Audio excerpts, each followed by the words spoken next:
நாம் சீவக சிந்தாமணியில் கோவிந்தையார் இளம்பகம் பார்த்தோம். அடுத்தது காந்தர்வ தத்தையார் இளம்பகம் அப்படிங்கிறத பார்க்க போகிறோம். இப்போது கோவிந்தையார் இளம்பகத்தில் திருமணம் முடிஞ்சது, கோவிந்த் திருமணம் பண்ணி கொண்டான் என்று பார்த்தோம். இப்போ என்ன சொல்கிறாரு, இதற்கு ஓராண்டுக்கு முன்னாடி நடந்த நிகழ்ச்சியை சொல்கிறாரு. ஆச்சா, ஓராண்டு இந்த திருமணம் நடந்ததுக்கு ஓராண்டுக்கு முன்னாடி ஒரு நிகழ்ச்சி நடந்தது, அதை சொல்கிறார். அதை நம்ம பார்க்குறோம். யவதத்தன் என்ற வணிகன் மரபில் வந்தவன். பதுமை என்பான் கணவனுமான சீதத்தன் என்ற வணிகன் பெருஞ்செல்வனாய். அந்த வணிகன் மரபில் வந்தவன் இவன். பதுமை என்பவருடைய கணவன் சீதத்தன் பேர். அந்த வணிகனுக்கு சீதத்தன் என்று பெயர். பெருஞ்செல்வனாக இருந்தான். பல கப்பல்களை அனுப்பி வெளிநாட்டில் வாணிபம் செய்து வருகிறான். திரைக்கடலோடியும் திரவியம் தேடுங்கிற மாதிரி. ஏதோ ஒரு தீவினை சேர்ந்து விட்டதுப்பா. நல்வினை வரும்போது எல்லாம் சேரும், தீவினை வரும்போது போயிடும். தீவினை பயன் நுகர ஆரம்பித்த உடனே செல்வத்தை பெரும்பாலும் இழந்து விட்டான்.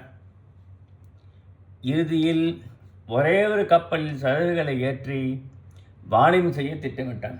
எல்லா செல்வம் போயிடுது. இருக்கிறதையாவது வச்சுட்டு ஒரு கப்பல் மட்டும் விட்டு அதில் வியாபாரம் செய்துட்டு வரான். நமக்கு நல்வினை இல்லை என்று வருந்தி இருப்பதால் பயனில்லை. நம்ம நல்வினை இல்லையேன்னு வருந்தி இருக்கக்கூடாது. ஆமாம், கால வேறுபாட்டால் அம்மி மிதக்கிறது, சுரை ஆழ்கிறது. என்ன அழகான கருத்தை சொல்கிறார் பற்றியா. சுரை குடுக்கா தண்ணியில் மிதக்கும், அம்மி அழுந்தி போகும்.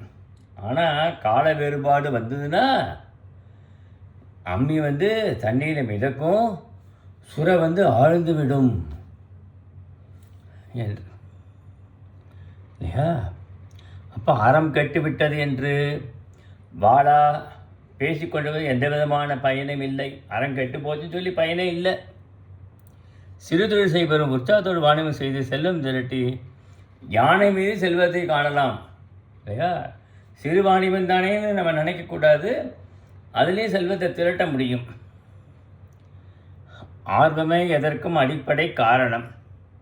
செல்வத்தை திரட்டினால் பகைவர்களை அழித்து அறத்தையும் இன்பத்தையும் வளர்க்கலாம். செல்வம் வந்துட்டு வச்சுக்கோ, நல்லா அறம் செய்யலாம், இன்பத்தை பெற முடியும்.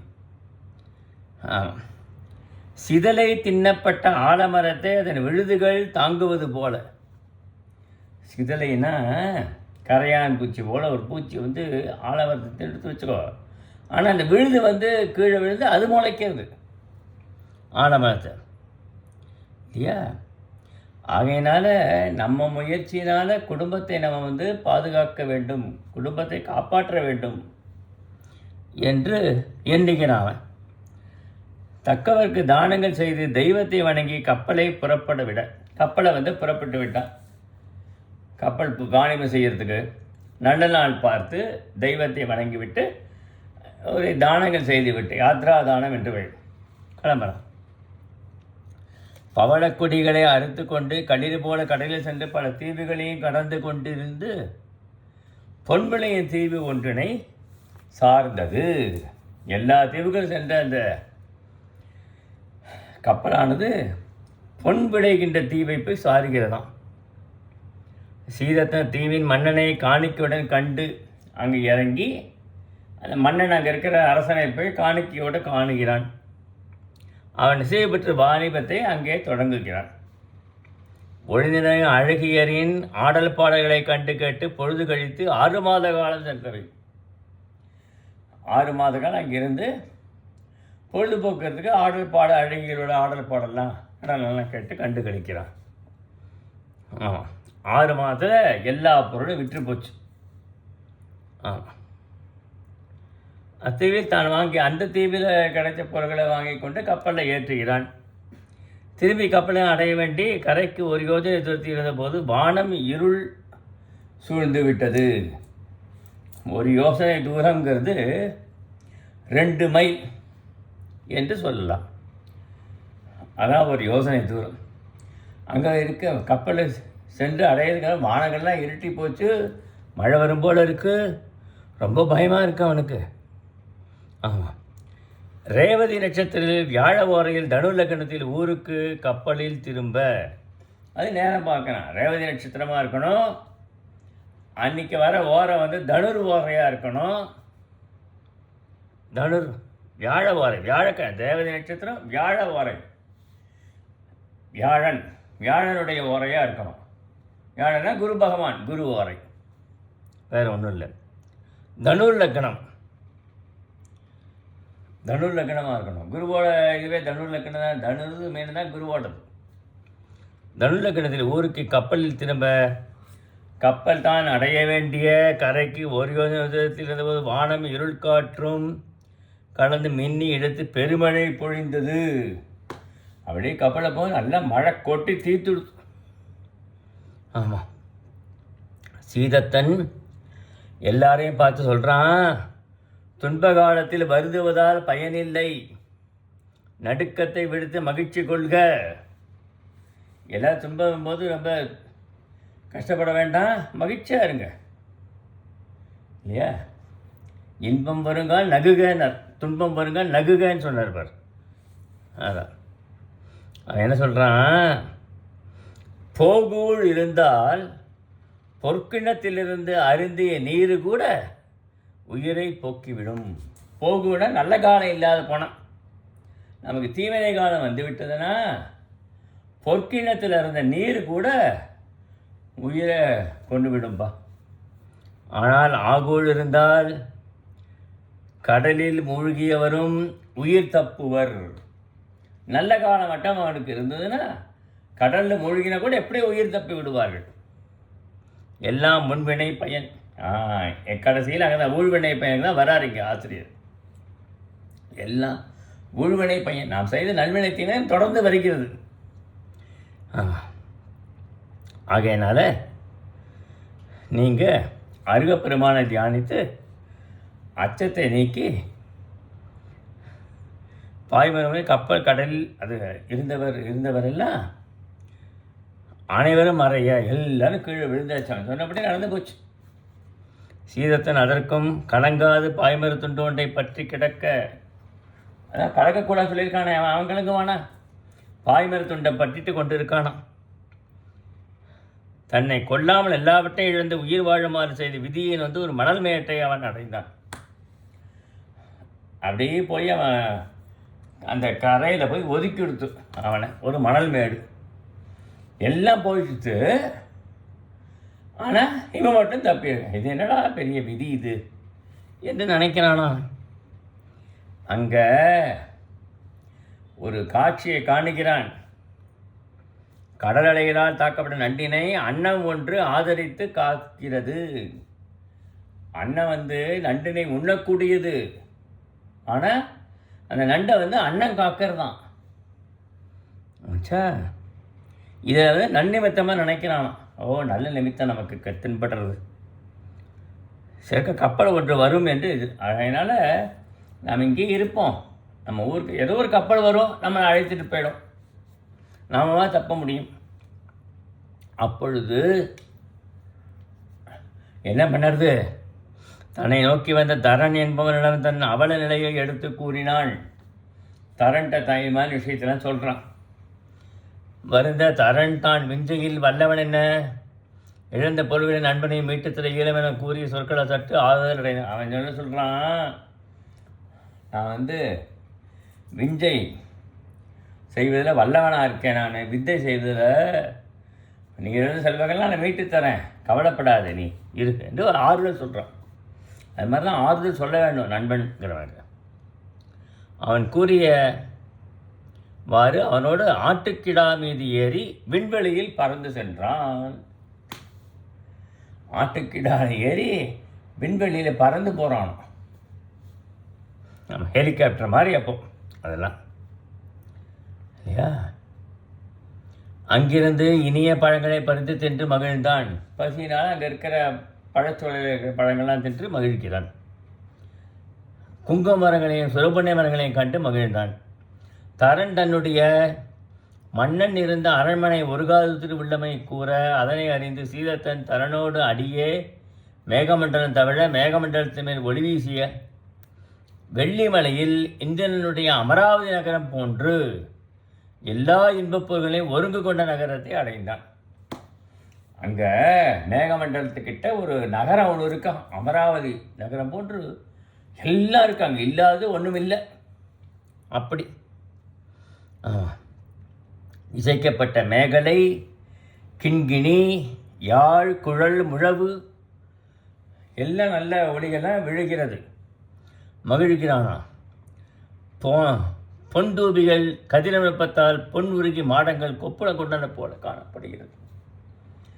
பொன்னால் செய்த மாடங்கள்லாம் கதிரவனுடைய ஒளியப்பட்டு அப்படியே பொண்ணை உருக்கி வச்சா போல இருக்கும். ஆமாம், நகரத்தில் முகந்த அருளை கண்டு தன் வெப்பம் குறைந்தன. அங்கே இந்த நகரத்தில் வெப்பம் கூட குறைஞ்ச மாதிரி தெரிகிறது இருக்கு. ஊடல் மகளிர் எரிந்த அணைகளை எடுத்து கொள்பவர் இன்மையால் தெருக்கள் மீன்கள் பூத்த வானம் போல காணப்படுகின்றன. தன்னுடைய கணவன் மாட்ட ஊடல் கொண்ட மகளிர்கள்லாம் கோபத்தினால் அந்த அத்தனை நான் போட்டு நகையெல்லாம் விட்டு வீசி எறிகிறாங்களாம். அதெல்லாம் அங்கங்கே அப்படியே கிடக்கான் தெருவில். அது எடுப்பார் யாரும் இல்லையா. பார்த்துக்கோ, இவ்வளவு சிறப்பு. தேவேந்திரன் அணிகலங்களை வைக்கும் பெட்டி திறந்து வைத்தார் போல இருந்தது. தேவேந்திரன் அணிகளை வைக்கிற பெட்டி திறந்து வைத்தார் எப்படின்னா அப்படி இருந்தால் நகரம், நகரத்தோட அழகு. அவனுக்கு தரன் விருந்தளித்த மகிழ்வித்து எங்கள் அரசன் கருடவேகன், அவன் தேவி தாரணின்னு பேர், அவன் பேர். அவர்கள் மகள் பேரழகியான காந்திரவதத்தைன்னு அவருடைய பெயர். அவள் பிறந்தவுடனேயே அவளை மணக்க விரும்பி அரசர்கள் பரிசு பொருளுடன் வந்தனர். அவள் பிறந்த உடனேயே நிறைய பரிசுகள் கொண்டு மணக்கணும்னு ஆசைப்பட்டாள். அவ்வளவு அழகாக இருப்பவள்.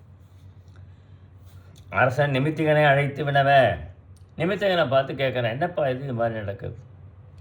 இப்பெண்ணின் நல்வாழ் மண்ணுலகில் ராசமாபுரத்திலேயே நிகழும் என்றான். அவன் பார்த்து ஜோசியத்தை பார்த்து நிமித்தம் பார்த்து சொல்கிறான், அரசே, இந்த மன்னனுடைய இந்த இவளுடைய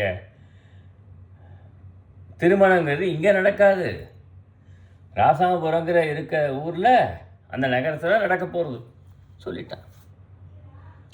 நிமித்தின் சொற்களை உட்கொண்டு பரிசு பொருள் வந்த அரசர்களுக்கு தன் விருப்பத்தை வெளிக்காட்டாது மறைத்து வைத்திருந்தான். ஒத்துக்கை யாரும் சொல்லலை, பேசாமல் தான். நிமித்தகன் கூறியதோ வேறு யாதோ இதுவரை விளங்கவில்லை. இன்று அதனையே அறிவோவன் செய்தியை கூறி தரன் சீதத்தினை அழைத்து கொண்டு அரண்மனைக்கு சென்று அரசனுக்கு தன் வருகையை வாயிலான் வாயிலாக உணர்த்தினான். தரவன் அழைச்சும் போக வாய் காப்பன்ட்டு சொல்லி வந்திருக்கேன் விஷயத்தை சொல்கிறான். வணங்கி அரசனை கண்டு வணங்கி அரசன் சீதத்தை நோக்கி, உங்கள் உறவினர் யாவரும் நலமாக உள்ளனரா? நமது நட்பு 7 தலைமுறையாக தொடர்ந்து வருகிறது. நம் மரமும் ஒரே வகையானது. யான் அரசன், நீ வணிகன் என்ற 2 சாதிகள் இல்லை. நின் வீடு இனிமையாக பேசினான். ஏதோ ரொம்ப நாள் பழகினது போலவும், நான் அரசன் நீ வணிகன்கிறலாம் கிடையாது, இது உன் வீடு அது என் வீடு, அவ்வளோதான் நம் வீடு அப்படின்னா. சீதன் கருடவேகனை பற்றி தன் பாட்டன் தனக்கு வெள்ளிமலையில் காந்தர நாட்டில் உள்ள வித்யாத நகர மன்னன் தம் குடிகளுக்கு தெய்வம். இந்த கடவேதன் குடிகளுக்கெல்லாம் தெய்வம் அவன் என்று இந்த விஷயத்தெல்லாம் சொல்கிறான். ஆமாம், சீதத்தன் மனைவி தாரணியிடம் அறிமுகம் செய்து வைத்தான். சீதத்தனை உபசரிக்கப்பட்டான் எல்லாரும். காந்தவதத்தை கண்ட சீதத்தன் அவளை மாணிக்க கொடியோ மின்னலோ என்று வியந்து நோக்கினான். கருடவேகன் சொல்கிறான், அவள் வீணை வாசிப்பு தனக்கு நிகரற்றவள். அவள் வீணை வாசிப்பதில் ரொம்ப சிறந்தவள். அவளை விஞ்சத்துக்கு யாருமே கிடையாது. அவளை வீணையை வெல்லுபவனுக்கு மனம் செய்து வைக்க வேண்டும் என்றும் சீதத்தினிடம் கூற அவனும் அதற்கு இசைய தாரிணி அதுவே தன் மகளுக்கு தக்கது என்றான். சொல்கிறான், அப்படின்னா செய்யணும் என்று சொல்லிட்டான். காமம் சான்ற மகளிர் வேற்று நலன்கள் யாவும் பெற்றனராயினும் தனியவராகி வாழ்வது அவர்களுக்கு சாவது போன்ற இன்பம் தருவதாகும். அவர்கள் தத்தம் கணவன்மார் படியில் படுத்து புறங்கும் மகிழ்ச்சியே தேவருளத்து இன்பத்தை ஒப்ப சிறந்தது. என் நிமித்தகன் கூற்றை ஆராய்ந்து நான் தன் மகளை மணக்க வேந்தற்பொள்ள வேண்டி வந்த போதும் ஒருவருக்கும் என் மகளை மனம் செய்து தர நான் இசையவில்லை என்று சொல்லிவிட்டான். காலம் நெருங்கிவிட்டது. ஊர்வணியை யாரும் தடுத்தல் இயலாது. அரசன் மகனுக்கு சீதன பொருட்கள் யாவும் நல்கி தோழி வீணாபதியை நோக்கி விடமும் உயிரும் போல் மகளோடு பொருந்தி அவளும் கண்களுக்கு தோள்களும் போல துணையாக நீ அவளோடு இருந்து அவள் தாய் தந்தையமாக இருந்து பாதுகாப்பாக இருந்து தோழியை அனுப்பி வச்சான். ஆமாம், என்னென்ன கொடுத்துருக்கான் பாருங்க. அணிகல நிரம்பிய பெட்டிகள், யவன பேழைகள், யவன நாட்டில் கிடைக்கக்கூடிய பேழைகள், அதான் சிறப்பு. சிறந்த கட்டில், நிலைக்கண்ணாடி, தூபமுட்டி, தூபம் போடுறதுக்கு முட்டின்னு பேர். தலைக்கெல்லாம் நறுமண புகையிலால் இது பண்ணிக்கிறது தூபமுட்டி. புனுகு செப்பு, புனுகு செப்பு, நன்கு பாதுகாப்பு குற்றமற்ற 1000 யாழ்கள் முதலிய பலவற்றை சீதனமாக நல்கினான். தத்தை தாயரை தழுவி பிரியா விடைபெற்று அரசனை வணங்கி அவனால் விடைபெற்று கொண்டு அரண்மனை திருமணம் நீத்தது போல ஒட்டாமல் அவர் பிரிந்து செல்வது எப்படி இருந்ததுன்னா, திருமகள் அரண்மனை பொற்றாமனை நீங்கினா எப்படி இருக்கோ அப்படி தான் இருந்துதான் என்று சொல்கிறார். வலம்புரி ஈன்ற முத்தம் மக்களுக்கே பயனிடமின்றி வலம்புரி சங்குக்கு பயன் தராது. இதுதான் எல்லாரும் சொல்லக்கூடிய வார்த்தை. இது வலம்புரி சங்கில் முத்து பிறந்தா அந்த முத்து வலம்புரிக்கு பயன் தராது. அதை யார் அணிகிறார்களோ அவர்களுக்கு தான் பயன் தரும். பெண்ணு பிறந்த வீட்டார்கள், அவள் யாருக்கு கணவனை அடைகிறாளோ அந்த வீட்டுக்கு தான் பெருமை என்று சொல்கிறார். நான் பெற்ற மகளும் அப்படிதான் என்று தேவிக்கு கூறி அமைதியாகினாளா. யாழோடு வேற என்ன கொடுத்தாங்க? அன்னப்பறவை, கிளி, மயில், அணிகலர்ந்த ஊகம், மந்தி. ஊகம்ங்கிறது ஒரு விதமான இது விலங்கு. மந்தி போன்ற மந்தினாக்க குரங்கு மூளை, சித்திரப்புறா, பொன்னாளாகிய மான்கள், இதெல்லாம் பொம்மைகள் மாதிரி கொடுக்குறாளாம். ஆமாம், விமானம் ஒன்று கொடுக்குறா. சுற்றி வர்றதுக்கு ஒரு விமானத்தை ஒன்று தரணும். அப்போது அந்த காலத்தில் விமானம்லாம் இருந்திருக்கு பாருங்கள். இப்போ தான் விமானம் இருக்குன்னு நினைக்க வேண்டாம். யானை, தேர், குதிரை வீரர் கொண்ட பல படை பின்தொடர்ந்து இடியோசை கேட்டு யானைகள் பிள்ளிற யானையின் மதநீரோடு கலக்க 4 படைகள் விரைந்து சென்றன. 4 படைகள். தரன் சீதத்தன் கப்பலில் நிரமிக்க மணிகளையும் நீலக்கற்களையும் நிறைவித்து அவன் தான் செய்த மாயையை விளக்கி கூறினான். தத்தையின் அழகை விரும்பி அவளை மணக்க மன்னர்கள் போற்றியிட நிமித்தகன் உறுதியாக தத்தை திருமணம் நில உலகிலேயே நிகழ வேண்டும் என்று சீதத்தின் கப்பலில் இருப்பதனை தெரிவித்தார். நீ கொண்டு வருக என்று ஆணையின் துன்பமுற்றவர்களுக்கு இன்பம் கிட்ட என்பதை உட்கொண்டு பிடித்து நட்பினை கொண்டு உனக்கு நன்மை செய்துள்ளேன் என்று தரன் சீதத்திடம் கூறினான். அப்பா, நீ கஷ்டப்படுறத கொடுக்க, நான் சொன்னதை கேட்டு நடந்து போ. ஒரு நாடக காட்சி என்று கூறி சிரிக்க சீதத்தின் தன்னை கேட்டு நிலத்தை நினைத்து துன்பம் என் குளமுள்ள அளவும் தொடரக சேமாக தத்தை மேல் ராசாபுரம் அடைந்த தன் மனைவி பதுமையை தழுவி தன் பிரிவாள் அவள் துயரை போக்கினான். ராசாபுரத்தை அடைஞ்சான் இந்த சீதத்தன்கிறான் இல்லையா. காந்தரவ தத்தை சந்திரகாந்த கற்கள் பரப்பிய பொன் சுவரில் வெள்ளியும் பளிங்கும் பவுடம் பரப்பிய மணித்தூண்கள் அமைத்த கன்னி மாடத்தை கவலையின்றி இருந்தாளாம். அவள் வருகைக்கும் அவள் தத்தை ஆணையம் பற்றி பதுமையிடம் கூறி பதுமை பெரிதும் உடன்பட்டு மகிழ திருமணத்திற்கு காந்தரத்தை திருமணம் ஏற்பாடு செய்யப்பட்ட நிமித்தகன் கூறியபடி யாழ் போட்டி மன்றத்தை அமைக்க வெள்ளிக்கிழமையும் எங்கே பார்த்தாலும் இந்த ஜோதிடம் இதில் வந்து நிறைய வருது பாரு, ஜோதிட செய்திகள் நிறைய வருது. இன்ன நாள் தான் என்னென்ன செய்யணும் அப்படின்னு சொல்லியிருக்காங்க பாரு, இல்லையா? ஆமாம், ரொம்ப அமைப்பு இதில். ஆமாம், வெள்ளிக்கிழமை திருதியை வரணும், உத்திரட்டாதி வரணும், சிம்மராசியாக வரணும். அன்றைக்கி சிம்மராசியில் அடிக்கல் நாட்டினன், மண்டபத்துக்கு அடிக்கல் நாட்டிக்கிறான். ஏன்னா யாழ் போட்டியில் வெல்றவனுக்கு தான் தன் மனைவியை தன்னுடைய இந்த மகன் காணத்தை கொடுக்க போகிறான். ஆகையினால அப்படி செய்கிறானா. ஆமாம், ஊதியம் வந்து அவர் விரும்பிய எல்லாருக்கும் அந்த மண்டபம் வைக்கிறவங்களாம் நிறைய ஊதியத்தை கொடுக்குறானா. ஆமாம், பொன்னை உருக்கி ஊட்டி தரையை அழகு செய்து பொற்றூன்களை நாட்டினானா. பொற்றூன் பவளத்தினால் உத்தரம் பண்ணினானா. பளிங்கு கழிகளுக்கு பிறகு வெள்ளி தட்டால் கூரை வைந்தானா. பொன்னால் சுற்றுச்சுவர் அமைத்தானா. இப்படி சுவர்களில் பல ஓவியங்களை தீட்டினான். மாலையில் காற்று அசைந்து மின்னிய தரையில் முத்தாலாகிய மணல் பரப்பப்பட்டது. ஆண் யானை, பெண் யானை, யானைக்குட்டி, ஆண்மான், பெண்மான்கள், பூக்களில் குளங்கள், பறவைகள், இயக்கி தேவதை வடிவங்கள் இவற்றை உட்புறம் வெளிப்புறம் அறிய முடியாதே பளிக்கு சுவர்கள் தீட்டப்பட்டன. ஓவியங்கள் எல்லாம் தீட்டியிருக்காங்களாம் அங்கங்கே. இது ஓவியமா நிஜமாகவே இருக்கிற காணுகிற காட்சியா என்று ஏதாவது இயக்கமாக இருந்துதான். அது சொல்கிறார் ஆசிரியர்.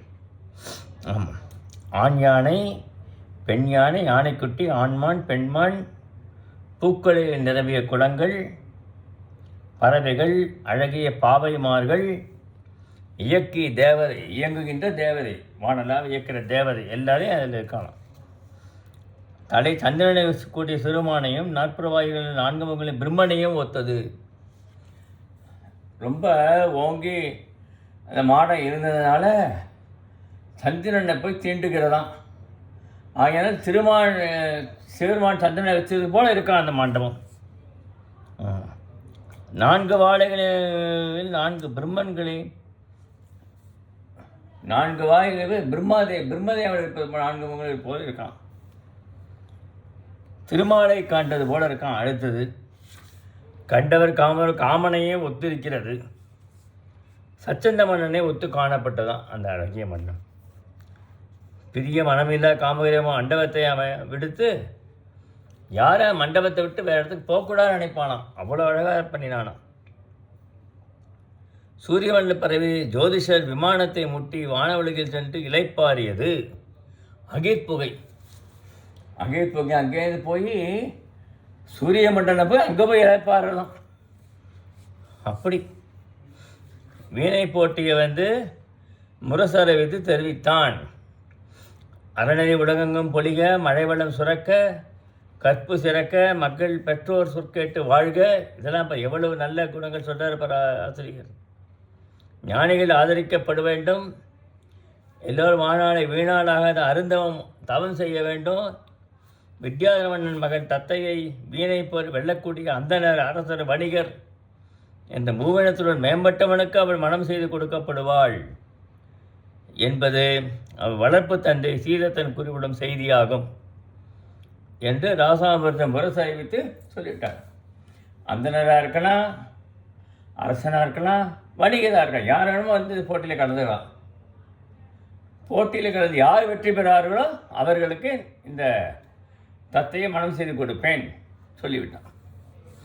தன்னை வணங்காத மன்னர்களின் யானைகளின் மத்தகங்களை பிளக்கும் வாளினையும் சிறந்த யானை படையுடைய அத்தினாபுர மன்னனும் பாரு, அஸ்தினாபுர மன்னன் வந்து நல்ல யானைப்படை வச்சிருக்கான். அவனும் கடல் ஒலிக்க சென்று மத யானை அடக்கி குன்றுகளை உருட்டி தள்ளும் ஆற்றல் ஏற்படையும் யானையுடைய காம்பளி தேசத்து மன்னன்.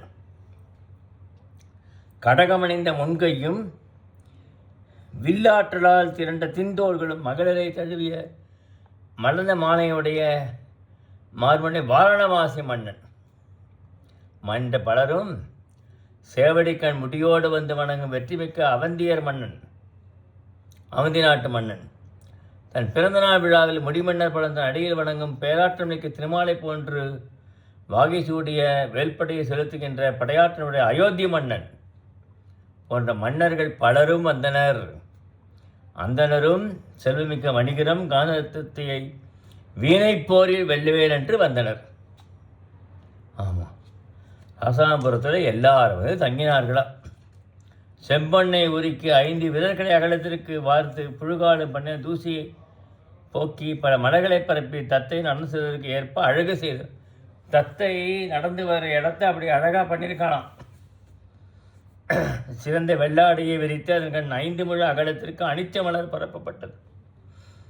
ஆமாம், அனிச்ச மலர் தெரியுமா? முகந்தாலே வாடி போயிடுமோ, அவ்வளோ மென்மையானது. அவள் உட்கார்ந்துக்கிறதுக்கு அந்த அனிச்ச மலர் பரப்பியிருக்காளாம். வியாழம் என்ற கோல் போல அவன் முகம் வந்து சந்திரனை போல இருக்குது. வியாழக்கோளை போல இல்லை குண்டனை ஒளி வீசுகிறதாம். அது ஆசிரியர் சொல்கிறார். வீணாபதி உலகில் என எல்வகை மனங்கள் பற்றியும் பேசி வீணையிலிருந்து வெளிப்படும் பாலை பண்ணாகி இசை வெள்ள பாலைங்கிற பண்ணை வாசிக்கிறார். ஆழ்ந்து போவார். அவளை உற்சாகப்படுத்தினார். ரோகிணி நட்சத்திரம் கூட வியாழக்கிழமையில் அடுத்தது எல்லாம் பார்க்கணும். முக்கியம், ரோகிணி நட்சத்திரம் வியாழக்கிழமையில் வந்தால் அன்றைக்கு போட்டி தொடங்க இருந்தது. சோதனை நிமித்தகன் சொன்ன அளவில் தன் மனை 11 தக்குவார் பலரும் தானம் வழங்கி போட்டியை தொடங்கி இருந்தான். தத்தை நறுமணனை பூசப்பட்டு வெள்ளிலோத்திர பூக்களால் அரைக்கப்பட்ட சாந்து கொண்டு உடலில் பூசிய நெய் நீங்குமாறு நறுமண நீரால் நீராட்டப்பட்டு தலைமயிர வெள்ளாடையால் புலர்த்தப்பட மார்பிலும் தோள்களில் சந்தன குழம்பு பூசப்பட்டு கற்புக்கரியாக முல்லைப்பூ சுரை சூடினாளாம். சிலம்பு கிண்கணி அணிந்து மார்பிலும் முதுகில் நறுமண சுண்ணம் பூசி முத்துமாலை அணிந்தாள். மீன் கொத்தி பறவை கஞ்சி குளத்தை விடுத்து சந்திரனை அடைந்து தங்களை வில் பாதுகாப்பை இருந்த 2 மீன்கள், அதாவது அவருடைய கண்களை பற்றி சொல்கிறாளாம் ஆசிரியர். அப்படி ஒத்து இருந்துதான் அதுக்கு 2 கண்களும் மையிட்டான். பொன்டொன்கள் நாள்கள் இடையே மரகத கூட்டில் அமைந்த தத்தைக்கு ஒப்பனைகள் மகளிர் செய்ய அந்த மகளிரெல்லாம் ஒப்பனை செய்கிறாளாம். அவளுக்கு முரசுகள் சங்குகள் ஒலிக்கிறது. அவள் திலகம் வைத்த உடனே அவள் சிறுமகள் போலேயே பிரகாசிக்கிறாளாம் தத்தை. யாழ் போட்டி நடக்கும் மண்டபம் நோக்கி புறப்பட்ட அவளுக்கு முன் கண்ணாடி, கொடி, அங்குசம், விளக்கு, முரசு இதெல்லாம் ஒரு அரசி போனால் அதெல்லாம் வேண்டும். பார்த்துக்கோ, என்னென்ன பாரு. கண்ணாடி எடுத்துன்னு போகணும், கொடி எடுத்துன்னு போகணும், அங்குசம் எடுத்துன்னு போகணும், விளக்கு எடுத்துக்கணும், முரசு எடுத்துக்கணும், பூர்ணகும்பம் எடுத்துக்கணும், சாமரம் வீசிட்டு போகணும், ரெட்டை கைகள் ஆகிய மங்களங்கள், இதெல்லாம் மங்கள பொருள்கள் எல்லாம் எடுத்துகிட்டு போனோமா. யாழில் வெண்ணவனுக்கு சுட்ட மாணிக்க செப்பில் வைத்த பைம்பொன் மாலை, மாணிக்க செப்புனாக்க பாத்திரம் போல ஒன்று, அதில் வைத்த இது யார் வெல்றானோ அவனுக்கு சூட்டத்திற்காக. ஆமாம், யாழ்கள் வர தேரை நடப்பன போல 2 அடி குரலரும் 3 அடி சிந்தமும் முன்னே நடக்க. குரலர்கள்னா குள்ளமாக இருக்கிறவங்க 2 அடி போனோம். அப்புறம் சித்தர்கள் 3 அடி போனோம். காவல் மகளிர் ஆண்குடை உடுத்த பெண்காவலரும் ஆண்குடைய பெண்காவலை உடுத்திருக்காளாம். எப்படி? யாழ் போட்டிய மண்டபம் நோக்கி நடந்தாள். தத்தையை காண அவள் வந்த வழியில் இருபுறம் குழுமிருந்த மக்களை காவலர் மூங்கில் கோலினால் சற்று விலகி நிற்குமாறு வரிசைப்படுத்தினாராம். அவ்வளோ கூட்டம் மக்கள் திரண்டு வந்தனர். அவனோட ஆணையை பயன்படாது போச்சு, யாரும் கேட்கல. அவ்வளோ மக்கள் என்ன செய்ய முடியும்? அப்படியே ஒருத்தர் பேசிக்கொள்கிறார்களா. மென்மையான முல்லைப்பூக்கள் தம் எண்ணத்தை விடுத்து இளைய ஆடல் உயிரை பருவதற்கு பவளத்தினுள் புகுந்து பூத்த இத்தத்தையின் பற்களையும் செவ்வாயினையும் ஒளிவீசும் மார்பணியும் காணும் வாய்ப்பு அற்றவர்களே வீட்டுலகத்தை காண விரும்புவார்கள். இவளை கண்டாக்க இல்லறத்தை விட்டு போகணும்னு நினைக்கவே மாட்டார்கள் எல்லாரும். அவ்வளவு அழகாக இருக்கா பத்தியா? மேகலை அழகியும் மார்பனுடைய அழகியும் யமனைப் போல கொடியாக இருக்கும் உயிரை பருகிவிடும். அந்த பார்த்தாக்க அது உயிரே பருகிவிடும் போல இருக்குமா? அதுபடி அவரோட இது எல்லாம் ஓடுங்கள்னு சொல்ல போல இருக்குமா தத்தையோட கிண்கிணி. கருங்குடலும் மதுக்கிண்ண போன நகில்களும் இவள் அணிந்த பொற்றிலமும் கண்டார் உயிரை பருக. யமனையே மகளாக பெற்றாரா? இவன் நடந்து வரதும் கையில் ஏந்திருக்கிறோம் பார்த்தா இவன் இந்த மன்னன் பெண்ணை பெறவில்லை, யமனையே மகளாக பெற்றிருக்கிறான் போல இருக்கு. என்ன நினைப்பானா எல்லாரும்? தேவ உலக மகளிரா, திருமகள் தானா, விந்திய உலக மகளாய்வோ, இந்த மாநில உலகத்தில் தோன்றிய மகளாக தெரியவில்லையே என்று எல்லாரும் பேசுகிறார்களாம். இவளை வினையில் வென்று இவளை கைகொள்ளாது வேற்று வழி இவளை அவனாது கைப்பற்றவன் அவன் அடியோடு அழிந்து போவான். சரி, வினையில் வெல்லா இவளை கைப்பற்ற நினைக்கிறவன் அழிந்தே போய்விடுவானான். ஒருவன் இவளை அடைந்தால் அவனை இந்த சிறு படை வெல்வதற்கு தவத்தை மேற்கொள்வோம் என்றான். சரிப்பா, யாராவது ஒருத்தர் அடையதான் அடைஞ்சாக்க நாங்களாம் தவம் மேற்கொண்டு போயிடுவோம், கல்யாணமே வேண்டான்னு போயிடுவாங்களாம். வாங்குகின்றாள் இவன் மார்பழகு என் உயிரையே வாங்குகிறதுங்கிறார். இவன் கண்ணழகு வேல் போன்ற கண்ணு. ஆமாம், அவருடைய திருவடி அழகை பார்த்தா அப்படியே கீழே விழுதுடலாம் போல இருக்கு. ஆமாம், மதி போன்ற முகம், கெண்டை போன்ற கண்கள், பவளம் போன்ற வாய், வில் போன்ற புருவம், முத்து போன்ற பற்கள், தனங்களாகிய கோங்கு அரும்புகள் போன்ற தனம். அப்படியே உருவாக இருக்குது, இளமையான தனம். நெய் தோய்த்த தளிர் ஒத்த உள்ளங்கைகள், தளிர் போன்று இருக்கான். தாமரை போன்ற அடிகள். எல்லாம் நம்மளை இப்படி வருத்துறதேன்னு பார்க்குறானா எல்லாரும். மன்மதன் விரும்பி வரம்பையை மணக்கம் நல்லூருடன் யாவையா? இவளை மணக்க போகிறவன் யாரும் தெரியலையே. எவனுக்கு நல்ல ஊழல் இருக்கோ தெரியலையே. தத்தை பொற்கொடி போல அழகு என்னும் தளிரை என்று பொற்பூவை போத்து இளைஞர்களின் வண்டுகள் சுற்றி சிலம்பு ஒழிப்பு அன்னமென நடந்து யாழ் மண்டபத்தின் முகப்பினை அடைந்தாள். பட்டினியால் நெய்யப்பட்ட பல திரைகளை அமைத்து, பட்டு இருக்கு இல்லையா, அந்த பட்டினால் நெய்யப்பட்ட திரைகள்லாம் அமைச்சிருக்காங்க. அங்கங்கே சாந்தியினால் நிலத்தை மெழுகியிருக்காங்க, சந்தனத்தால் நிலத்தை மெழுகியிருக்காங்க. மலர்களை தூவி அகிர்புரை போட்ட தரை. தேவமகள் போகல அமர்ந்து யாழை மீட்டி வாசிக்கிறாள். கிண்ணறு கூட மயங்கி போயிட்டாங்களாம். கிண்ணறு தான் யாழ வல்லவர்கள், அவர்களே மயங்கி விட்டார்கள். மூன்றடுக்கிய பாடல்களை பாடுகிறானாம். ஒரு பொருள்மே மூன்றடுக்கி பாடுதல். அந்த பாட்டு பாரு. காஞ்சி பூக்களின் தாதுகள் பாடி ஆண்குயில் நிறம் மாறி கிளி போல காட்சியளிக்க, அதன் காதல் கொண்ட குயிர் படை அதனை விடுத்து அகல ஆண் குயில் தன் செருவுகளை உதறி தன் பழைய கரிய நிறத்தை காட்டி குரலாலே படை குயில் அழைக்குமாறு இளமையை கால வந்தது என்று பாடுறாளாம். யாழ் வாசிக்க இருந்தார். தத்தை பாட்டு போட்டியில் கலந்து கொள்பவர் யாழை எழுவுக அன்றைய யாழ் எழுவதற்கேற்ப போட்டியானவர்கள் பாடலாம். பார்ப்பா, தோழி சொல்கிறானா வாசிக்க, யாழை யாராவது வாசிங்க, இல்லாட்டா அவளுக்கு ஏற்ற மாதிரி போட்டி வாசி என்று சொல்கிறாராம். எல்லாரும் பார்க்குறார்களாம். எல்லவா என்னப்பா இதுன்னு. வீணாபதி என் கண்கள் உயிரை இழுத்து செல்லும் காலனுடைய கயிறு. இளைஞர் உயிரை இழக்காதிருப்பதற்காக விரும்பன் எனக்கு கொங்கைகளை கண்ணுக்கு தெரியாமல் மறைத்து வைத்துள்ளான்.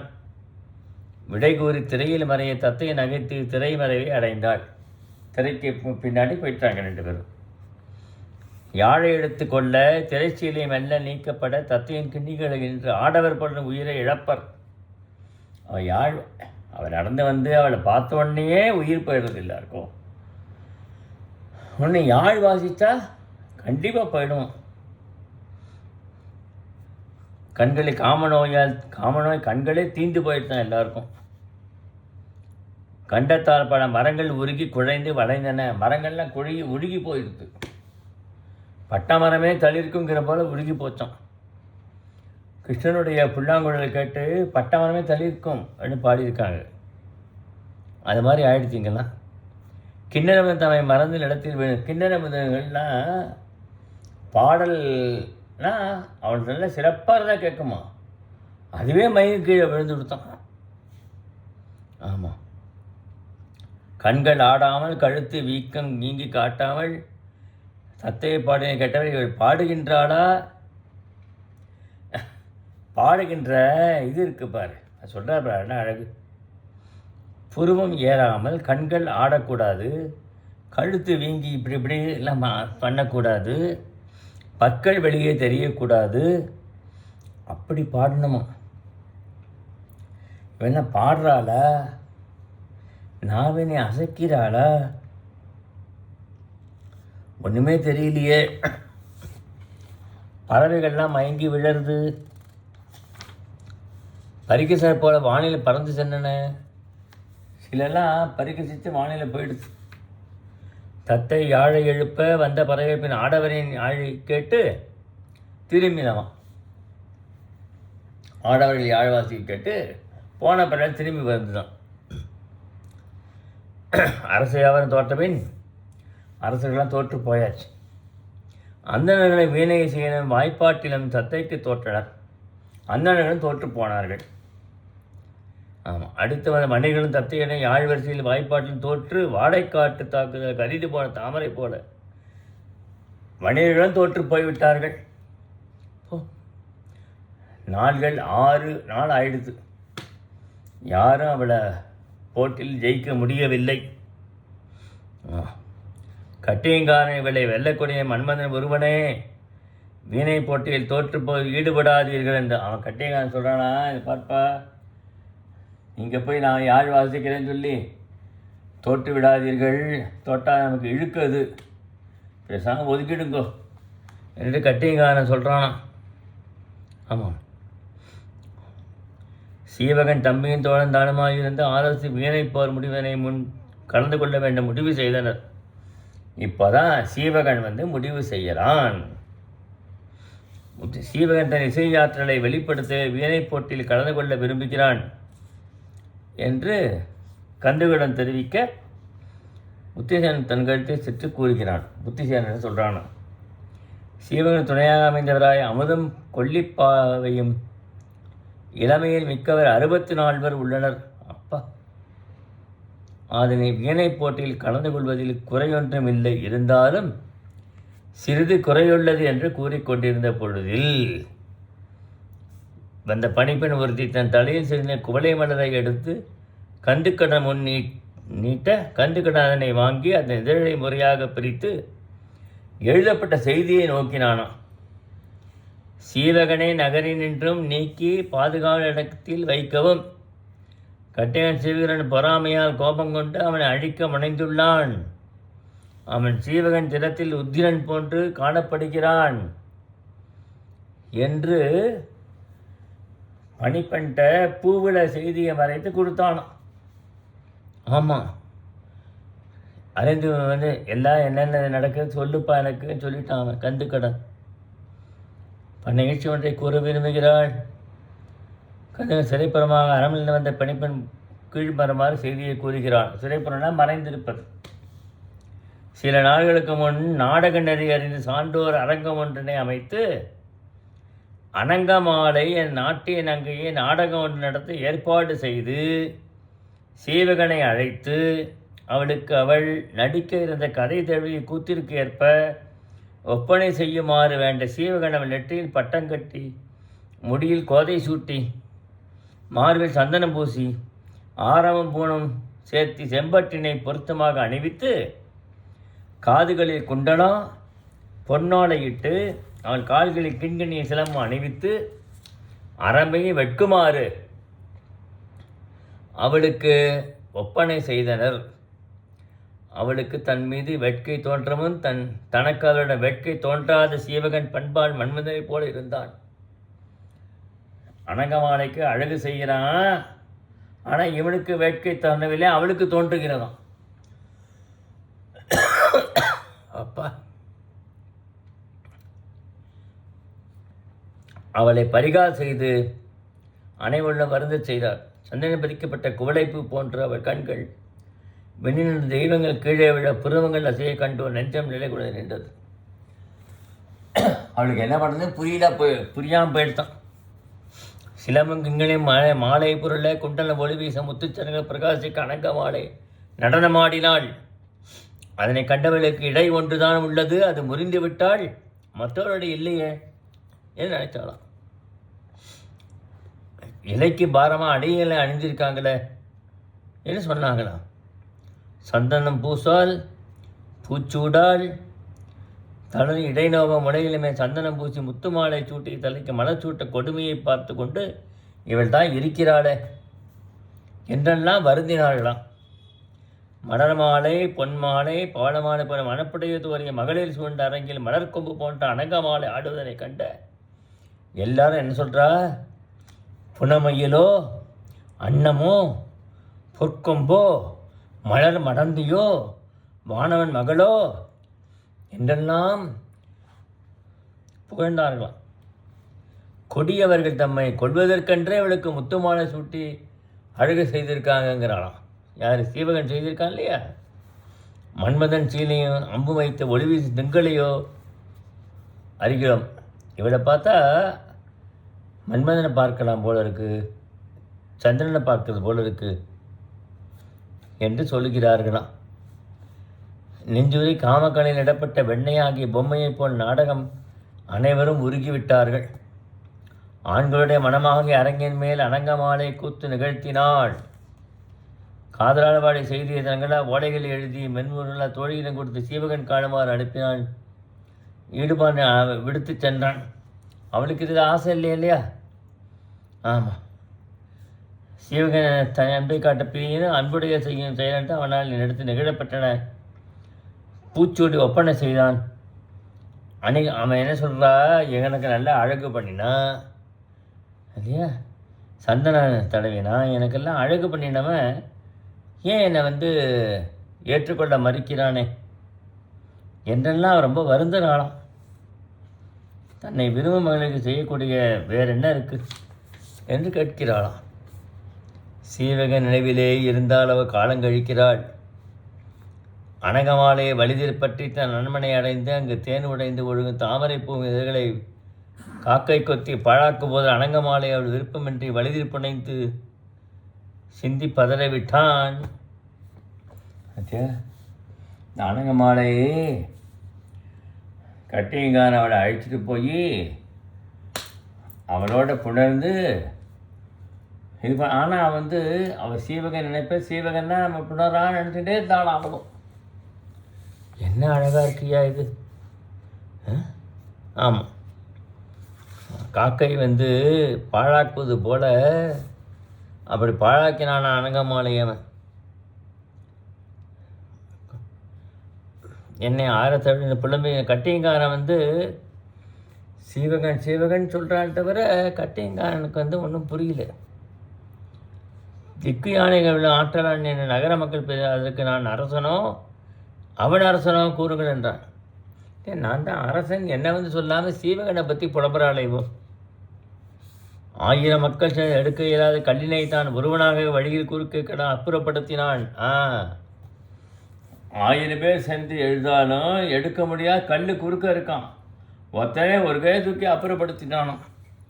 அவ்வளவு ஆற்றல் மிக்க அவன் 2 யானை அப்புறப்படுத்த கல்லை தான் ஒருவனாக அப்புறப்படுத்தினான். வேடர்களிடத்தேர்ந்து பசுக்கூட்டங்களை மீட்டான் அல்லவா. வேடர் போரிடுத்தான் படையை எல்லாம் இது பண்ணினான். 1000 மிடா பருப்பு சோறும் குழந்தை நெய்யும் கருப்பஞ்சாராகிட்டு பசியை போக்கி உத்தமனவன். இதுதான் பருப்பு சோறு, பருப்பு கலந்த சோறு, பல குடங்கள் நெய், கருப்பஞ்சாறு இதெல்லாம் கொடுத்து உதவின உத்தமனாமன். பசியை போக்கியிருக்கான் எத்தனை பேர் பசியை. அவன் ஆட்சியை அழிக்கப்படும். எனவே அடியோடு என்ன சூழ்ச்சியை செய்தான்.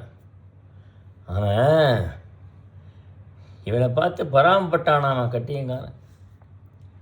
நீங்கள் எச்சரிக்கையாக பண்ண செல்கை என்று புத்திசேனன் கூட சீவகன் புத்திசேனன் கூறி நகைத்து தத்தையை கூற்றுக்கு ஏற்ப ஏதம் ஏற்படா வகையில் செலுத்துவோம். அவளுக்கு எந்த கஷ்டம் வராதபடிக்கு நான் பார்த்துக்கிறேன் அப்படின்னு சொல்லிட்டு காதலில் அணிந்து மார்பில் சந்தனம் பூசி விளைவிந்த கலிங்கத்தை உடுத்து கருகி கட்டிக்கொண்டு தேவமகன் போல புறப்பட்டான் சீவகன். அவன் தோழர்மார்களுடன் தங்களை ஒப்பனை செய்து கொண்டு மெல்லிய வெள்ளாடை உடுத்து ஓவிய பாவையைப் போல விளங்கினார்கள். புலி போன்ற சீவகன் ஒப்பனை செய்யப்பட்ட வேளத்தின் மேல் ஞாயிறு ஒரு மலை உச்சி அடைந்தார் போல ஏறி குதிரைகள் பூட்டிய தேரும் குதிரைகள் வாட்படை வீரன் சூழ்ந்து வர மங்களமான சங்குகள் ஒலிக்க யாழ் மண்டபத்தை அடைந்தான். சீவகன் தோத்து விடுவான் என்று எல்லாரும் நினைச்சாங்களாம். இளநனை நுகர தவம் செய்து உள்ளான் எல்லாரும் பேசினாங்களாம்.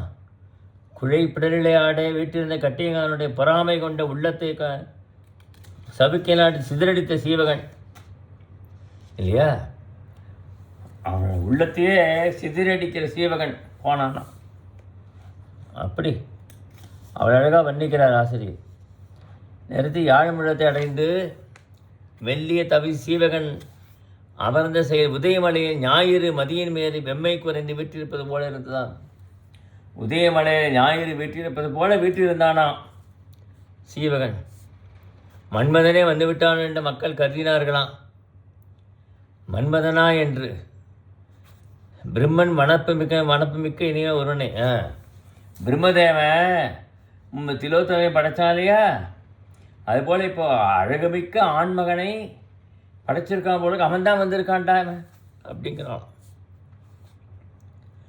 இவன் மார்பினால் தன் மார்பை ஓலையாக கொண்டு இவளை அடிமை கொள்ளுமாறு யாழ் போட்டியில் வந்து அகப்பட்டுள்ளான். இவனுக்கு நல்வினை இருக்காதான் இவன் கிடச்சிருக்கான் என்று எல்லாரும் அவனை புகழ்ந்தார்கள். மன்னனிதையின் காவலைகள் நானாகிய வேலியை நீ கடல் போல வேட்கையை நெருப்ப எரிகொள்வ நின்றாளாம். அவளும் ஆச்சரியப்பட்டு பார்க்குறாளாம். அழகிய மத்தாக நாட்டி வலிமை இளமை இருபுறம் கயிறுகளாக அமைத்து குடிப்பிறப்பு என்னும் செயற்கை கடைக்கயிற்றினம் மத்தியிலே இணைத்து காமம் பொங்கி வழியுமாறு கலக்கி கடையும் இச்சீவகன் மார்பை அணைவது எப்போதோடு நினைக்கிறாளாவோ. அவளுக்கு இப்பவே மன்மததாம் வந்துவிட்டது. மனமே தேனி மொய்க்கான் கருவின் கனவிலவனை இனிய தேன் போன்றவன் இந்த நம்பி மகளி முன்னே அவர்கள் நகுமாறு நீ வருந்தாதே என்று அவளுக்கு ஆறுதல் சொல்கிறாளாம். இவன் கண்வளையில் உள்ளான், எனக்கு கிட்டக்கூடியவன், மீற செய்யும் பேரழகன் தேவனோ மன்மதனோ யாரும் தெரியலையே இவன் என்று மயங்கினானாவோ. இவன் யாராயிருந்தால் என்ன, என் நிறையை நீக்கி நெஞ்சமாகி கன்னிமாடை போது என் உள்ளத்தை இயல்பாகவே தேவரைப் போல மியா நாட்டத்தை ஆகும்படி இருக பிணித்துள்ளான் என்று தனக்குள் கூறிக்கொண்டாளாம். யாழ் பார்த்தா யாழ் இவன் எடுத்து கொடுத்து யாழை பிடிக்கிறது பார்க்கும்போதே அவ்வளோ நல்லா இருக்கான். பல யாழ்களும் சீவகம் ஒன்றாக பார்த்து இதெல்லாம் இந்த யாழ்களை தேர்ந்தெடுக்கிற செயல் அழகாக வர்ணிக்கிறார் ஆசிரியர். நீரில் கிடந்து மெலிந்த மரத்தால் ஆனது, இது அழுகிய மரத்தால் செய்தது, வாளால் புண்பட்ட மரத்தால் ஆகியது, இடி விழுந்த மரத்தால் ஆனது, நில மயக்கத்தில் வந்த மரத்தால் ஆகியது, சுடப்பட்டு வந்த மரத்தால் ஆகியது என்று வீணை எல்லா வினையும் நீக்கிவிட்டு நல்ல யாழை மட்டும் எடுத்து கொடுத்தானோ. பல வீணைகள் இருக்குது, யாழ் இருக்குது, நல்ல யாழ் இதான் என்று எடுத்தானோ. அவன் எடுத்து கொடுத்ததே அவன் வெற்றி பெற்றதுக்கு அறிகுறி ஆயிடுது. அவன் என்ன சொல்கிறான், தத்தையை போட சிறப்புடைய யாழ் இதாங்கிறான். மண்மகள் இன்றைய மரத்தை வானமாகி செவிலி பருவமழையாக பாலனை ஊட்டது வளர்ந்தது, 4 நோய்களை இன்றைய வாழால் அறிந்து கொண்டுப்பட்ட மரத்தால் ஆகியது என்று புகழ்ந்து அதனை ஏற்றான். இது பால் ஊட்டி வளர்த்ததுப்பா, இது நல்ல யாழ் என்று. நரம்புகளை தடுத்து அவற்றிட்ட இருந்த மயிலனை எடுத்து காட்டி நரம்புகளை நீக்கி தன் தம்பி நபுன கையில் கொடுத்து நரம்புகளை நரம்பு எடுத்து யாழை அமைக்கிறான். அமிர்தத்துக்கு இனிய நரம்புகள் இணைக்கப்பட்ட யாழினை ஏந்தி வாசிக்கத் தொடங்கினான். செம்பாலை என்ற பண்ணை வாசிக்கிறான். பாலைத்திரளே 19 நரம்பை உடைய மகர யாழ் குரலுமாறு வாசிக்க அதனை கருவிப்பாட்டாக உணராமல் கண்டப்பாட்டாகவே கருதினார்களாம். யாழில் வாசிக்க தெரியல, கண்டத்தில் வெளிப்பட்ட பாட்டு மாதிரி இருந்தான். தேவர்களை மயங்கினார்கள், கிண்ணறம் மயங்கியது, அசுரப்பறவை மயங்கியது என்று பலவிதமான ஆலாபன் செய்து பாடுறானா. அப்பா, கார்கால தன்மையை பாடுகிறான், அது தலைவியை வருத்துகின்ற தன்மையை பாடுகிறான். தத்தை எடுத்து வேட்கை தோன்றாதாகவே இளவேணிலை வர்ணித்தால் வேட்கை தோன்றித்தாக புலப்படுமாறு கார்கால நிகழ்ச்சியாக பாடுகிறானாம். இளைய பாம்பு நடுங்குமாறு மேகம் மின்னி இடிக்குமே, மின்னலை இடையே நினைத்து பிரிவில்லால் தலைவி வருந்துவாளே என்று கருத்தமைந்த பாடல்களை பாடினான். வீணை எழுப்பினும் இடற்றுப்பாடை உட்கொண்டு வீணர் வாசித்ததையும் விஞ்சையர்களால் தோன்று விழுங்கினார். மன்னர்கள் மாய்ந்து விட்டார்களாம். சித்தரான அவனை மனம் இதுவாக போயிட்டு எல்லாருக்கும். அவ்வளோ அழகாக பாடினான். கேட்டு அவையோர் பாவையோ அசைவற்று இருந்தனர். தோற்பதாக பருந்தும் சீவகன்கிட்ட இவ தோற்று விட்டாள் என்று எல்லாரும் நினைக்கும்படி இருந்துதான். ஆமாம், வியர்வை அரும்பம் அழுகிய கழுதை இழப்பம் சாய்த்து தத்தை ஒரு பொருள்மை 3 அடுக்கி பாடலை பாடத் தொடங்கினாள். இவளும் அதுக்கேற்ற மாதிரி பாடுறா. வரவில்லையே தோழியிடம் வருந்தி உரைக்கும் கருத பாடலை பாடினாள். தத்தை யாழ்னர் ஒழுங்காக வாசிக்க இயலவில்லை. தத்தையால் சிவகணம் போல வாசிக்க முடியல. வாய்ப்பாட்டு போயிடுத்து, நடுங்கி போச்சு குரல். தோற்றுட்டு போய் நானே ஒளிந்து கொண்டாள். சிவன் சொட்ட மாலையை கையில் ஏந்தி விட்டாள். அண்ணன் நடந்து வந்து எல்லோரும் என்னை போல உயர்ந்த தவத்தை செய்யுங்கள் என்று கூறுவது போல சிவனுக்கு வைத்திருந்த பொன்மாலையை அணிவித்தாள். திருமகள் போல இருந்தால் மேகலை மார்பு முகமாக வியப்புடன் நோக்கி தாமரை வாழ் மகளே என்று எண்ணினானாமனும். அவனும் தோழிமார்கள் நாணத்தால் திரையை வீழ்த்தி அவளை மறைத்தனர். சீவகன் வெற்றி குறித்து மக்கள் ஆரவாரம் செய்ய கண்டர்களால் புலியை கொண்டுவிட்டு தான் தப்பிக்கும் கோழை போல கட்டிகானங்க வந்திருந்த மன்னர்களால் சீவகனை அழிக்க திட்டமிட்ட அரசர்கள் நோக்கி அரச குலத்தவருக்கே நீங்கள் மாசு உண்டாக்கி விட்டீர்கள். வணிகன் தானே அதான் சொல்கிறாராம். அரசாங்க நீங்கள் மின்மினி போல ஆகிவிட்டீர்கள், வாட்போருக்கு தயாராகுங்கள் சொல்கிறானா. மன்னர்களை போல தூண்டி தத்தையை மணந்த இவ்வுலகில் சக்கரவாள மலைக்கும் தலைவனாவான். இவனை வேண தத்தை உங்களுக்கு உரியலாவாள். நீர் விளையாட்டை நிகழ்த்தி அதங்கு வெற்றி பெற்றவன் தத்தையை மணக்கலாம் என்று குறிப்பிட்டு தத்தை எடுத்துக்கொண்ட விருப்பத்தால் மதிமை சீவகனை ஐந்தலை பாம்பின் சீற்றத்திற்கு இலக்காக தொடங்கினர். ஆமாம், பதுமுகன் கட்டியங்கால சூழ்ச்சியை அரசனை அறியாமையை விளக்கி அரசுகளுக்கு நல்ல சாமதான வேதம் தானே எடுத்து உரைக்கிறானா. அவளை யானை படையால் வென்று அடைவோம் என்று கூறுதல் தப்பு. அப்பா, நீ யாழ்ப்படையில் தோற்று விட்டாய், படையெடுத்து அவளை தவறு என்று அவன் சொல்கிறான். வாழால் தோளால் தழுவப்படத்தக்கதை வாழால் தழுவது மிகவும் தப்பு என்றால் பலவாறு எடுத்து சொல்லிக்கிறானா. யாரும் கேட்கிற மாதிரி இல்லை. அதை எதிர்த்து வெல்ல புலி ஆசைப்படலாமா? சீவகனை பிரிந்து தத்தையை தவிர என்பது காமனுக்கு முடியாத செயலியா? அவனை செய்யாத, சீவகனை பிரிக்காத இந்திரனுக்கும் அது ஆகாது என்று சொல்லுகிறார்கள்.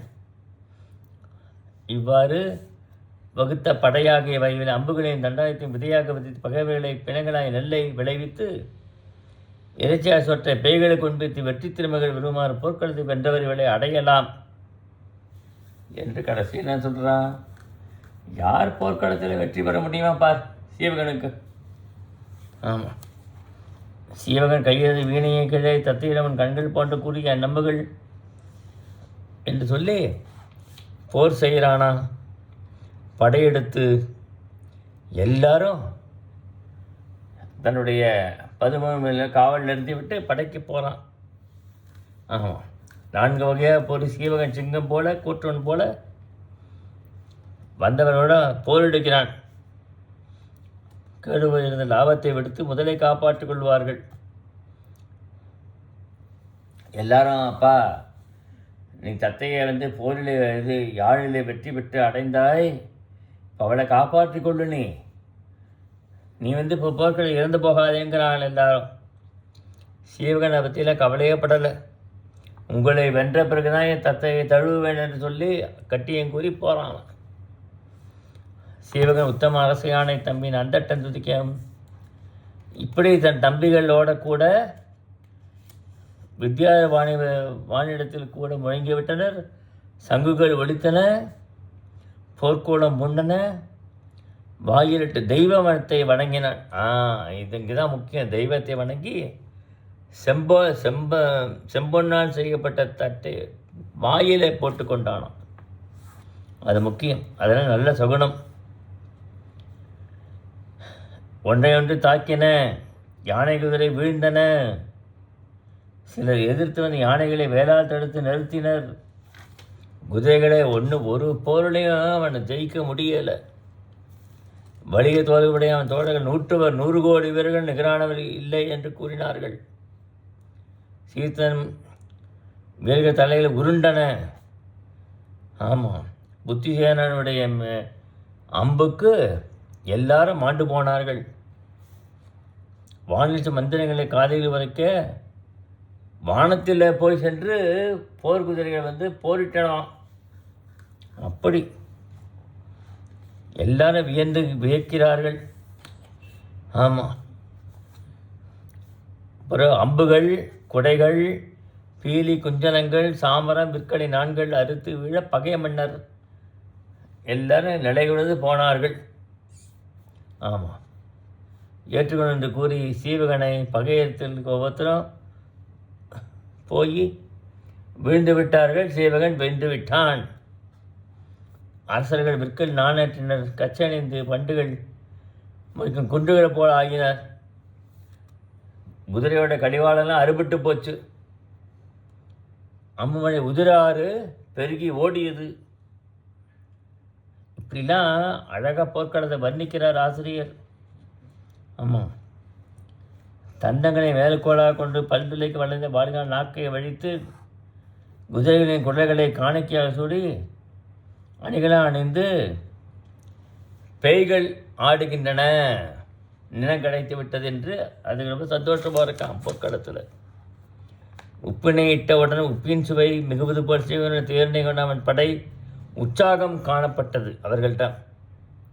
ஆமாம், எல்லாரும் தோற்று ஓடி போய் விட்டார்கள். ஒருத்தர் கூட தப்பலை. அதில் மந்திரமனை கலைக்கப்பட்ட பார்க்கலை போல மன்னர்களை கலைஞர் முருகன் போன்று இருந்தான். அவனுடைய தேர் மயில் போன்று இருந்தது. காட்டு தீ போல காலம் போல முழங்கி போர் புரிந்தனர். சிங்கம் ஒன்றை அழிப்பது போல பகை மன்ன கூட்டத்தை அழித்தானவன். புலி ஒன்றை மான் கூட்டத்தை சிதைப்பது போல சிதைத்தான்.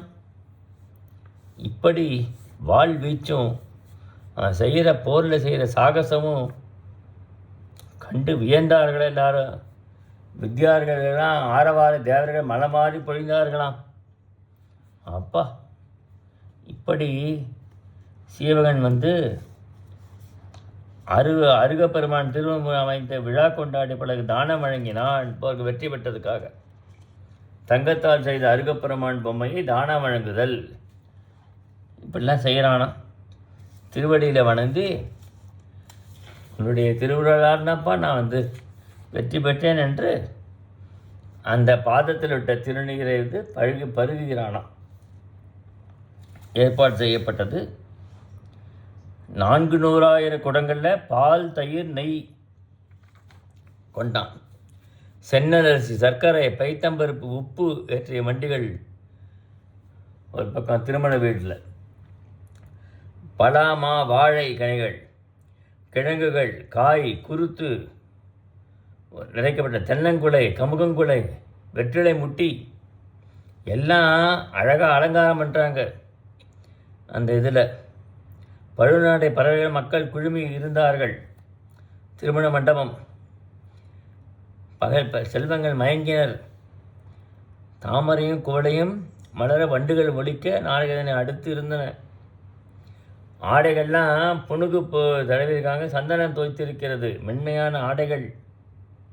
ஆமாம், புண்களை கடன ஒளி, சமைக்கிற ஒளி, பாத்திரத்தோட சத்தம், சாப்பிட்ற சத்தம், அரிசி போடுற சத்தம் நிறைய காணப்பட்டதாங்க. வேள்விக்கு வளர்க்கப்பட அந்தணர்கள் வேத மந்திரம் போத.